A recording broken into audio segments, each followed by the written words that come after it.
Please help me give big smooches to my guest, Meghan Kane. Hello. Hey, Damona. How are you? I am good, and I'm so excited. We're sort of turning the tables here Yes. because usually I've worked with you on Life Kit and you're producing an episode, and now you've produced a book, and I'm interviewing you on an episode of my podcast. So it's very full circle, It full was full my circle moment. long con to get here, you know? Well, it paid off. It Yeah. paid off. And I'm super excited to talk about Party of One because usually on this podcast, we talk a lot about dating hmm and relationships and moving into relationships. And a lot of people who listen desire that. But I also get a lot of questions about what do you do in the pre-partnership phase, hmm or how do you manage when you find yourself in this pursuit of a relationship that our society seems to have shoved down our throats Right. all the time? hmm And how can you also just be and acknowledge hmm that singlehood is its own phase of life that deserves respect and hmm can be cultivated? So Yeah. there are so many themes here in this book too that align so well with what we talk about here, like myths about romantic love and marriage. The you talk in the book about the Disney princess Oh, renaissance yes. where all women needed saving, and rom-coms and fairy tales and all that. So first of all, just how have you come to terms with grappling with the dissonance between this road to partnership that you should be always on, apparently always hmm on, and carving out a single life for yourself? Yes, it is a dissonance because you are told your life is gonna go in this very linear direction. And if for whatever reason it strays off of that perfectly straight line, then you're somehow broken or there's something wrong with you or you're behind, right? And it just feels so unnecessary to me and causing a lot of shame and frustration that I was really dealing with. And I was thinking to myself, okay, I think what I need to do is learn to accept kind of two paths in my life and hold them both, even though they are contradictory in my head, accept them as both valid and beautiful. One is that I could be single for the rest of my life or single for almost all my life and then meet someone in the retirement home and we have, 10 good years together, right? Or I could get partnered really quickly or in the next 5 years or whatever it is and have however long of a partnership that is a part of my life. I had to start thinking to myself, both of those things are equally possible. And I have to make sure that both of them turn out great. So instead of, thinking of singleness as a waiting room, that's an analogy I use in the book where you're like, what is going on in there? I'm in this waiting room with all these people I keep seeing on the apps. Instead of feeling like it's an exclusive party or room that you're on the outside of. That's why I wanted to call the book Party One. I was like, you get to make your own party, and that party could include wonderful people that come in and out of your life romantically. You could have a partner that shows up for a long time, or it could just be you and a lot of your friends and loved ones. And isn't that wonderful? Yeah, and it is this own phase of life that I think we've been pushed to just move through. hmm And you address in the book this concept of singleism, like hmm the stigma hmm around this. And I've talked about it here too, like this single shame that that sometimes we carry when we go home for the holidays and everybody's like, are you still single? Right. Why didn't you Yeah. bring anybody home again? Mhm. So just define for everybody, what is singleism? Sure. So singleism is a term that was coined by Bella DePaulo, who's written a ton and about being single and done a lot of wonderful research about single life. And often, what she finds is that singles are discriminated against in a lot of ways. They're thought of as less than. So singleism is basically just that, having a view of singles as being less than, marginalizing them, discriminating against them. That could be in housing, that could be in healthcare, but it also could be, like you're saying, coming home for the holidays and being told you're less than or treated less than because you don't have a romantic partner. So, singleism is this really insidious thing that can kind of seep into everyone's lives. And I found that I had my own kind of internal stigma against myself being single. I knew that it was really wonderful and valid to live a single life. I had a lot of examples of that in my life, a lot of my friends, people in my close family. But there was this anxiety and shame that would creep in, saying, "You're not good enough. You aren't somehow valid enough because you don't have this partner." And it's just, it feels really like a bummer, to be honest. So, something that Bella DePaulo told me about, and I'm writing about in the book, is that to kind of confront either your own singleness or, singleness if you're partnered, is to really just honestly treat your single self and your single friends as you would a person in a romantic relationship. I know that sounds so simple, but things like celebrating their birthdays, celebrating people's birthdays. If you're an employer, making sure that you let single people take time off for bereavement, for things that aren't just a husband or a wife, right? Treating a death of a pet for a single person as big as if they lost a partner. Showing up for events for them. If you're a partner person, not go always hanging out with your partner and your single friend, making time for just them, and honor and talking to them Mm. beyond just their dating life, right? Like, single people uh, are thinking about their dating life. If they're actively trying to search for a partner, they're already thinking about it. And it's probably causing them a lot of stress. And I know you hear about that a lot in your work. Yeah. They're talking to you, right? And so talk to single people about their passions. And so that kind of advice for how to treat other single people and to fight against singleism, I think, is also just a good reminder about how to treat yourself too. That's excellent advice. And that addresses, I think, how to address singleism from the outside. But I actually was talking on Access Hollywood a couple weeks ago about this idea of single shame, which Hmm. I was like, I made a point of addressing that the single shame is internal. Yeah, The singleism is external. it The is. single Yeah. shame is Hmm. something that we're grappling with internally, and it doesn't mean that it's our fault Hmm. that we have had these societal expectations on us, but it is something that only we have the power to shed ourselves. So, Hmm. I'd love for you to share you have great advice in Party of One on how to fill yourself up and how to unpack some of these core beliefs and Hmm. really figure out what do you want to do with that? Like, do you want to buy into this single shame, or do you want to set that aside and say that's for someone else, but I'm living my own best life here? Oh, totally. I mean, I have a whole chapter dedicated to what I call living inside your head, right? And for me, the kind of reoccurring, single shame that I was having was a very specific story, that I was like the rebound girl. That every time I got into a relationship, even if it was pretty short, I was like the person that someone had dated like months after, a longer, in my mind, more significant relationship. And then I was just someone who picked up the pieces for them. And then, they then, dumped me summarily and moved on with their life.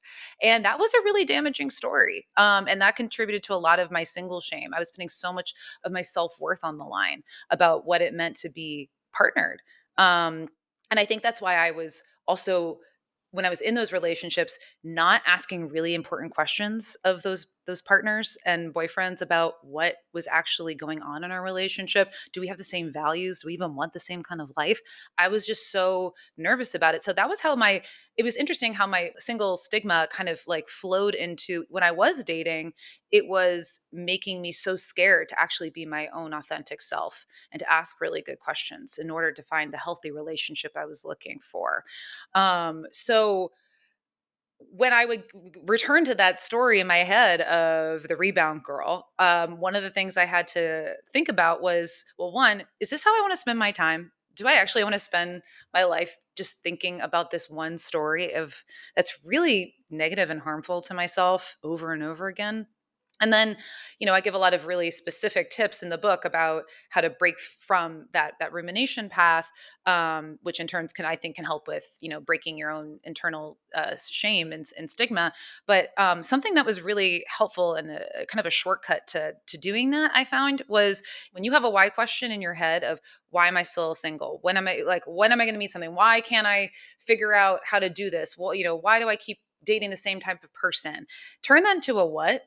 And the what question can help you put an end to the big self-blaming thought of the why, because the why question is just going to open more boxes for you to rifle through and think That about, have like, no answers and to have them no either. answer, right? If no answer. I often hear people talk about how, they're like, if I was just told I was going to meet my partner in 5 years, I would relax, and I'm like, I want people to do that now. Yeah, just And relax. just You could relax. do But you it's could do so that. hard. I know it's so hard. Yeah. But in the meantime, the why question, you're right, doesn't have any answer. But if you can turn into a what, it's not necessarily a one for one, but instead of, well, why am I dating the same person? What can I do right now that makes me feel better? Mm. What kind of connection do I really need right now? What can I do this weekend that's going to make me feel good? Um, what's something I can do for someone else? These are things that are not answering those questions, right? The whys, but they're helping you take this kind of mental off ramp that is actually going to help you put down and walk away from the story, the negative story, and then do something that's actually nourishing for yourself. Yeah, I love how you do this in Party One. And I haven't mentioned this yet, but the other amazing thing about how you do this, we talked about the why and the what, but the how you do this. So your book is illustrated by L.A. Johnson. It's beautiful, like full Gorgeous. color illustrations. And you remind us that it's okay to feel the feelings we're feeling and Hmm. to be in the space where we're at. And you also offer actionable tips and activities that we can do to get a hold of those stories, like you talk in the book about being a storyteller, being a producer at Life Kit. Hmm. You're living in stories all day, but all of us, even in other lines of work, we are all telling ourselves stories, Hmm. and those stories are so powerful, and the stories then add up to the emotions that we're Hmm. having, and the emotions then drive our experiences.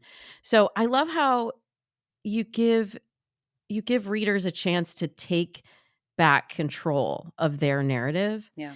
And even like even one of my favorite parts, Megan, is how you give kind of scripts for the questions that you're Oh. going to get asked, right? So, are Yes. you dating anyone? You could say, I don't feel like talking about it. It's Or, as simple as that. yeah, right? Like, or you could just say no. I love it. It's No. just so Yeah. simple. People are always asking me, like, how do I respond to this? I'm like, you literally can respond just honestly, or you don't have to respond. Hmm. I'm sure some of these questions you got yourself Yeah. over the years. You're too picky. And Yes. it's funny because I did when I was doing content for match.com. They're gonna kill me because I said .com. The Match app. They asked me to do a video on what picky means. Hmm. And I just really I want to, from a single perspective, I want to give you a chance to respond to that, the meaning of "you're too picky." What is underneath that? Well, what I hear when someone says you're too picky about finding a romantic partner, what I'm really hearing is, why aren't you settling? And I think that kind of helps, like, take the air out of these questions that, people who, I don't want to say they always mean well. Some people mean well. Some people do want to be shady about it and make you feel bad. But when I hear, why are you, like, you're too picky. Why are you're just, don't be so picky. It's just saying, what I hear is, well, why haven't you settled? Why haven't you made huge, massive compromises? Why do you have standards? And I think if you can kind of hear what's underneath the question, sometimes it kind of, yeah, deflates the question. The other one I got a lot was like, you're too intimidating. Oh, yes, I Yeah. remember that one. That one is huge. I had a therapist I no longer see tell me I was too intimidating. And Was yeah. this I'm just curious, was this a male therapist? No, it wasn't. No. It wasn't. And the too intimidating question is, why are you your full self? I think that's what people are actually like, even if they don't know it, they're subconsciously saying, why are you your full self all the time? And I had this all the time. I, right out of college, got an incredible internship at NPR and had my kind of dream job right away. And I've moved around a lot in the company, and now I run my own podcast. That's like, a big part of NPR's brand. And I would go on dates with people and they'd be like, I love a strong, independent woman. And those were always the guys who like disappeared the fastest. And I think people love to say that they are into strong, independent women in particular because it makes them sound good. But once the rubber meets the road of what does that actually mean, then I find that it scares them away. And what I had to learn was I have to just let people be quote unquote intimidated by me. The real person who is supposed to be for me is going to love all the things that people find quote unquote too intimidating. So I just found it, if someone says, you're too intimidating, it's like, well, I'm going to let them be intimidated. That this is just who I am. I'm not going to dampen who I am to find a partner, because there's nothing worse than trying to be something you're not, especially if we're talking for a lifetime partner. That's a lot of, faking it till you make it. And I wasn't Oh, interested in that. completely. No, and you shouldn't be, Yeah. because eventually you're going to be your whole self. They're going to find out one way or another. Yeah. And I say, if I'm too much, then honey, you're not enough. Yeah, exactly. I have another favorite response that I have adopted, and I've been teaching to my daughter for just these awkward, inappropriate, sometimes well-intentioned questions Yeah. of just like, "Oh, that's an odd question to ask someone." Like, That is, "What a strange question." yeah, It's very disarming. it Or like really is. you have for people that ask you, "When are you getting married?" it you can ask them, "Well, how's your marriage going?" I Just know. like, ooh, well, suddenly somebody else wants to like poke holes in your life, but then when you turn it around, suddenly they clam up. They don't want to talk about it Well, there's anymore. exactly. And also with, that dynamic, that there's this perceived privacy within a marriage, and that somehow single people's lives are, out in the open, and we're allowed to Mm. have fair game, taking someone's phone and saying, "Oh, I want to, go on your Tinder and swipe. I never got the chance," like treating it like entertainment. And so it is, I think, really powerful to just ask really simple questions back, like you're saying. It's very helpful. I have never understood the married people fascination with swiping. That honestly is so gross to me. Like, as a professional in this, It who like is. swipes I swipe for a living for my VIP Mhm. clients, like I'm like, why? I guess it's just like the voyeurism of It must be it. voyeurism. I mean, also, I'm just like, I don't know, just find a better hobby. Like, just find something more interesting to do. Like, and instead, if you maybe like my big thing is like, if you're married or partnered and you have the urge to be just morbidly curious about that, just stop yourself and try asking your single friend one other question that has nothing to do about dating. Just like try that challenge, and it'll be a better social experience, I promise. Always, always.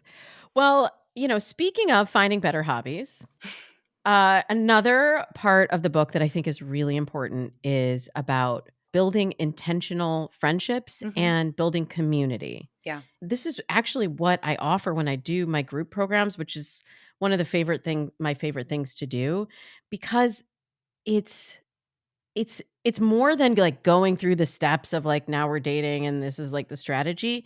It's so much more of this feeling of you're not alone. Hmm. Being single is not the same as being alone, Correct. and being alone is not the same as being lonely. Hmm. And I love that you address that, and in a way, like, we haven't really talked about this, Megan, but I consider myself a tiny bit of a relationship anarchist, and I'm not saying that in the polyamorous way, but just Uh-huh. that I feel like there's too much emphasis placed on this romantic partnership, and Hmm. I fully believe you should have a a whole suite of friendships and people in your life that bring different things into your Yeah. life. So how can people begin to expand that friendship circle and also make the right kind of friends that are going to be supportive in their singlehood and Hmm. not the kind of people who are subscribing to the singleism beliefs? Totally. So I had a great long chat with Marissa Franco, who wrote the book Platonic. She is a wonderful researcher and thinker and writer about friendship and why platonic love is not just somehow romance so with something missing, right? It is its own beautiful type of love and affection.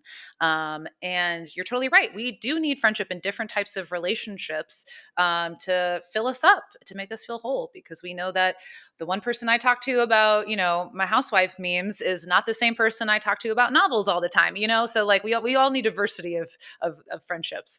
So one thing that Marissa talked to me about is this idea of just being the starter.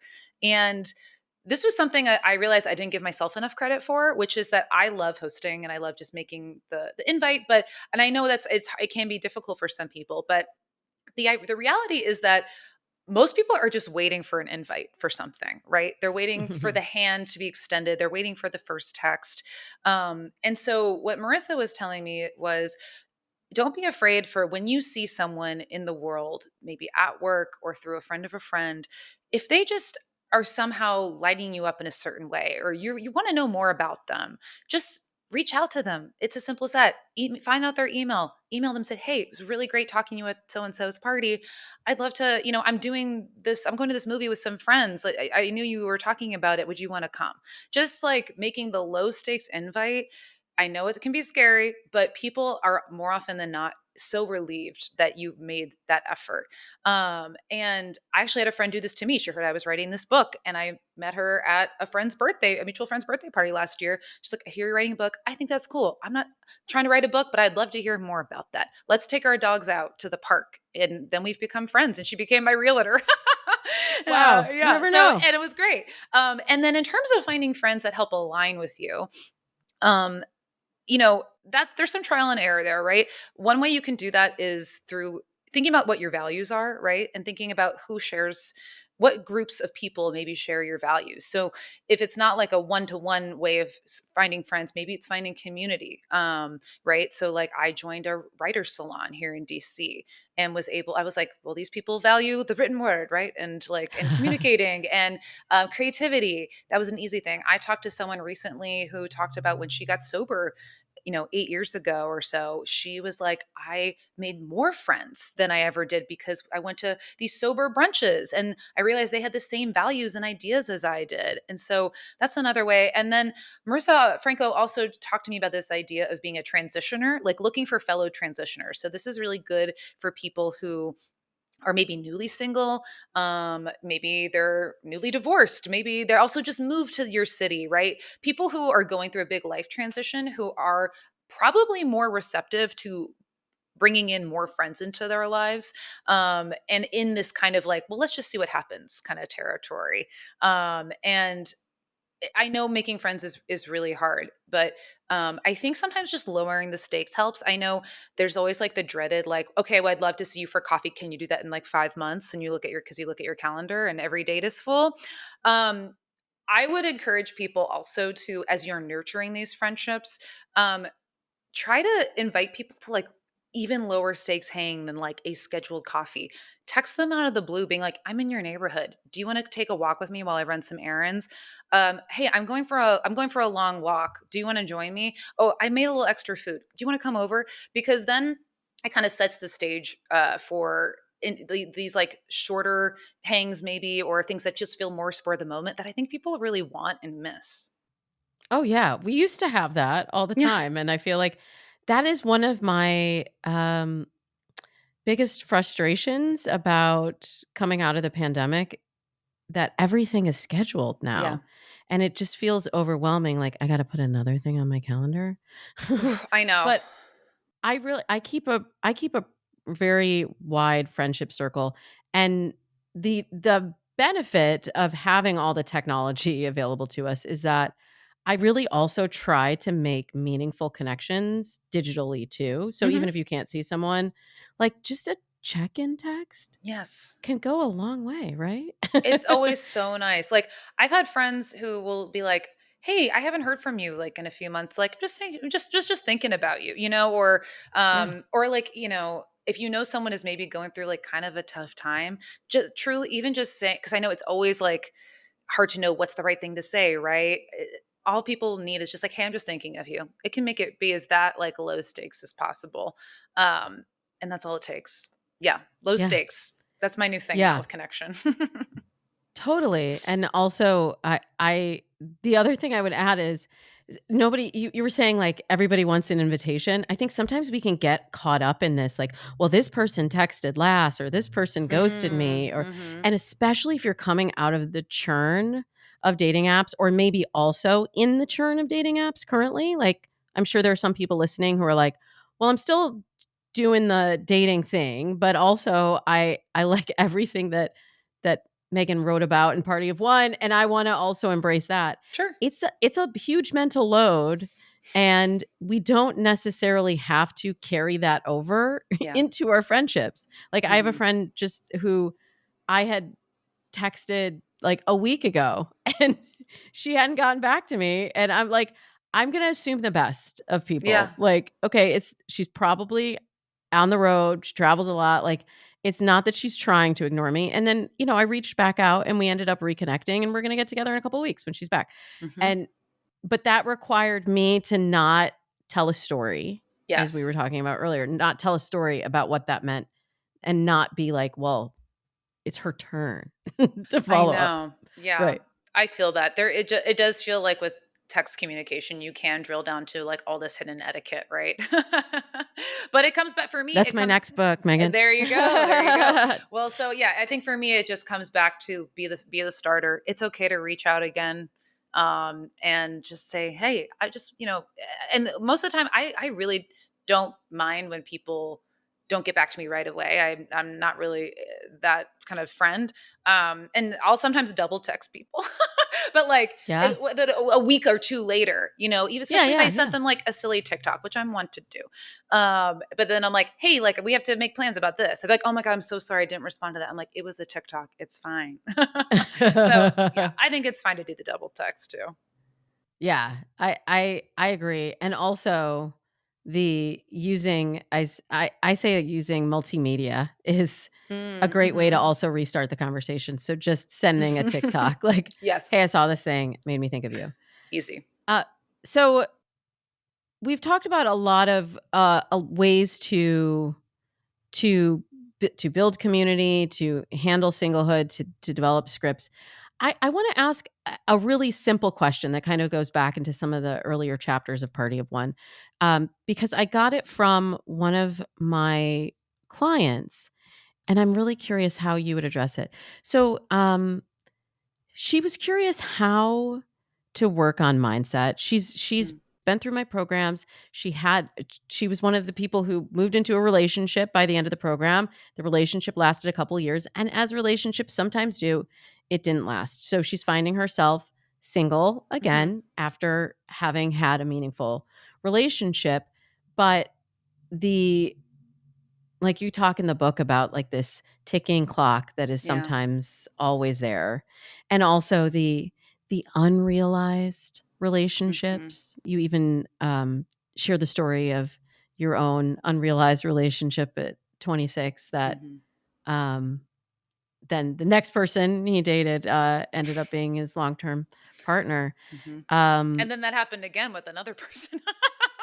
It's easy to Back to start back. putting together a case against yourself, you know? It's like, Completely. "Oh, well, this happened and then that happened, and so this is the story that I'm telling." But Yeah. I would love both on, like, the macro of shifting mindset and also just on the micro of when you find those stories coming up or Yeah. you find yourself in a place that you didn't expect yourself to be, Mhm. what do you do to get your mind right? Yeah. So for that question, I really dug into some tenets of dialectical behavior therapy. And Okay. I love, yes, DBT as it's known. And DBT. it's essentially a school of thought to help people deal with really difficult emotions.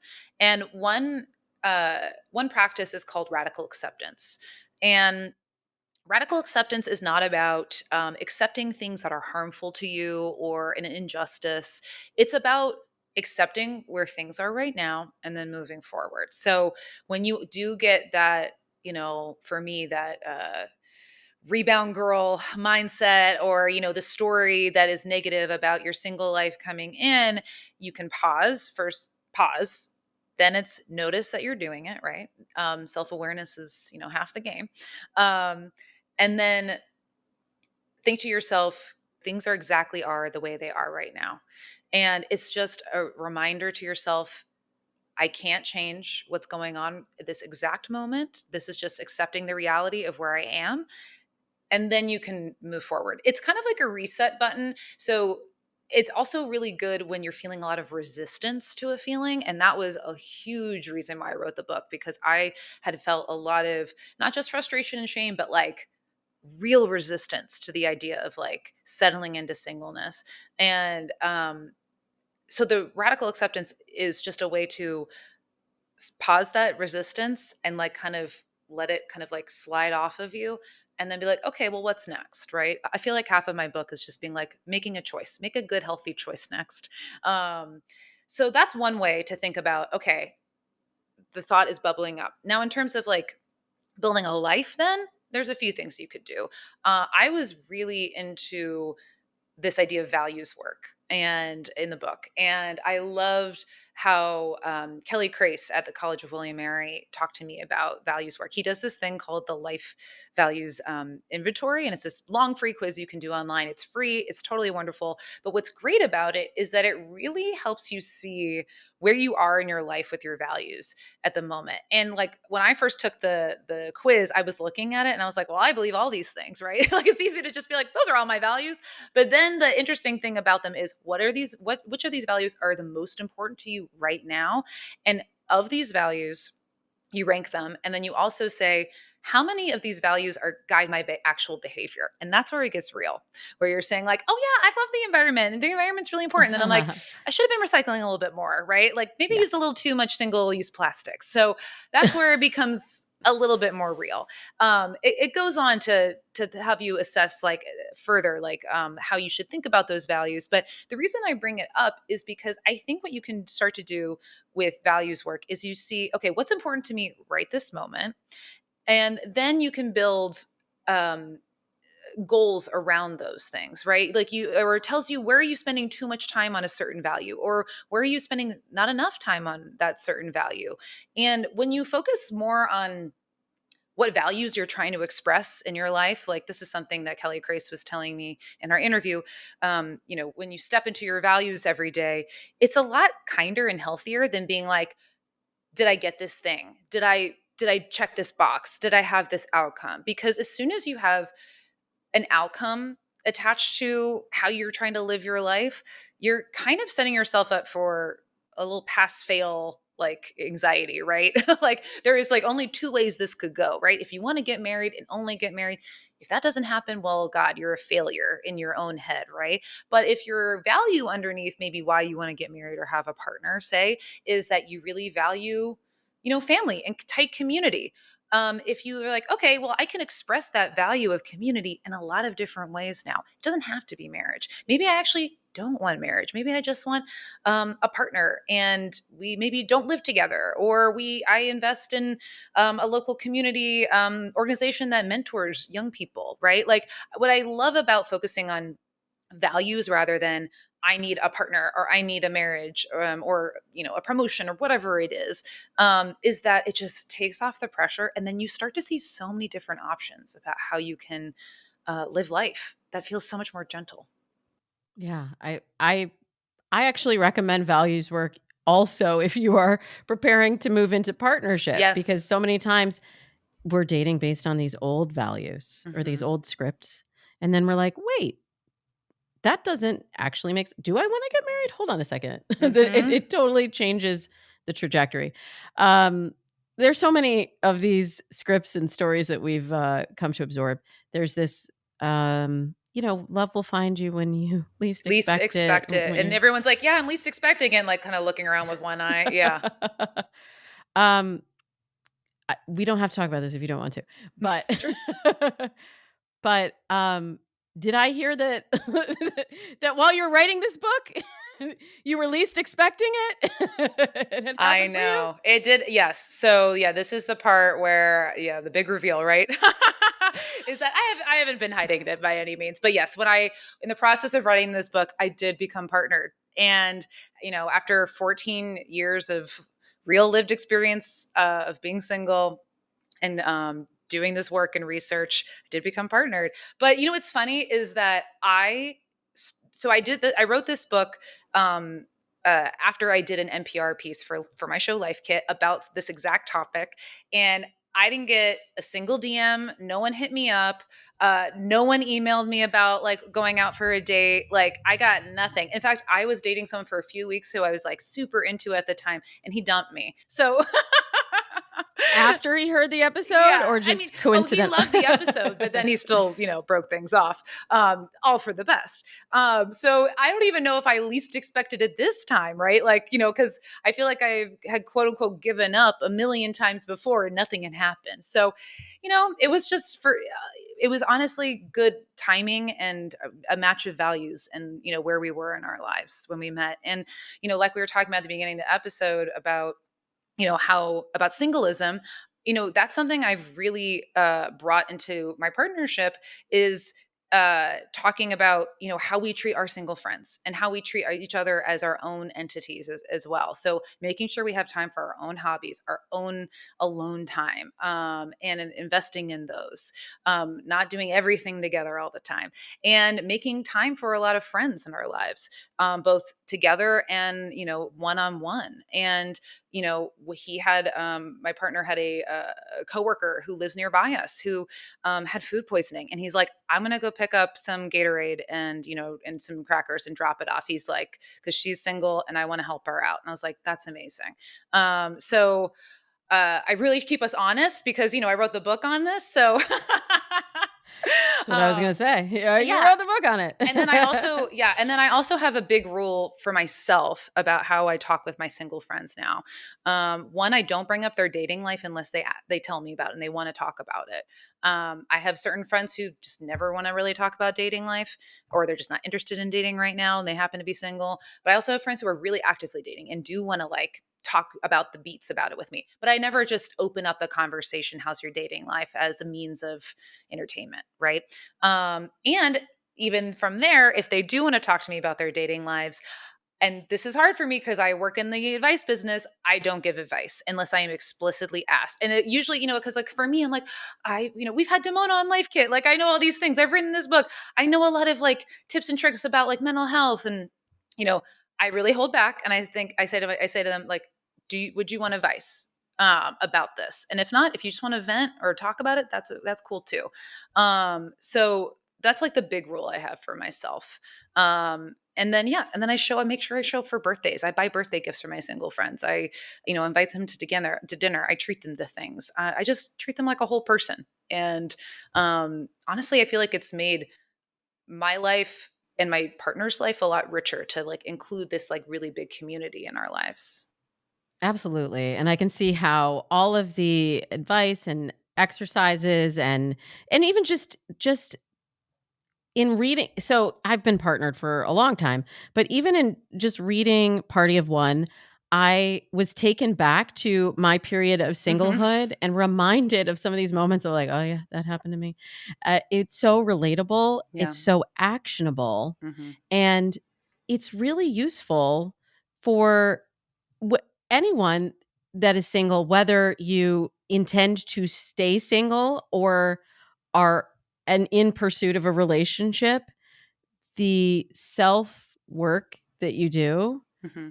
will will really set the tone for that next phase of your life, whether it is in partnership or not. Yeah.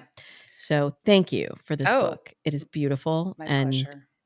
it is very wise, as I, of course, would expect from the creator of NPR's Life Kit, esteemed author Meghan Kane. Before you go, we always end interviews this season with this one question: Oh. what is your most unpopular opinion about dating and relationships today?